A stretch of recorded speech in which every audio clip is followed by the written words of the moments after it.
ازيك يا صاحبي؟ انا النهارده هقولك ازاي تبقى قطة. خليك فضولي، دي اول حاجة لازم تتعلمها لو ناوي تبقى قطة. نونو كتير علشان الاكل، ولما يتحط سيبه ويمشي، انت مش تحت امر حد. لما صاحبك يفضل يدور عليك خليك ساكت ومستخبي في مكانك. اتصرف دايما زي القطط، الا لما صاحبك يحتاج لحد جنبه فعلا. طبق المية لازم يتغير كل ما صاحبك يعدي من جنبك، حتى لو حصل ده كل 5 دقايق.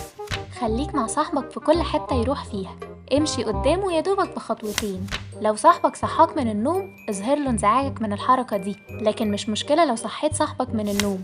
لما صاحبك يوضب السرير وينضفه لازم تسيب بصمتك عليه.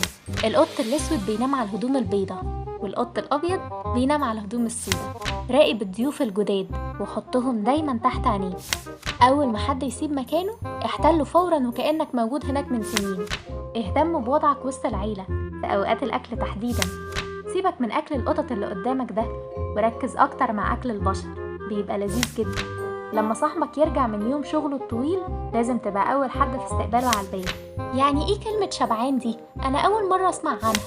لما تنزل على السلم قدام صاحبك اقف في مكانك فجأة عشان تزود فرص وقوعه. كتاب ازاي تبقى قطة ترجمة وإعداد إسلام عماد، ولو عايز يبقى عندك نسخة من الكتاب وتقراه بنفسك هسيبلك اللينك في الديسكريبشن. أشوفكم بخير.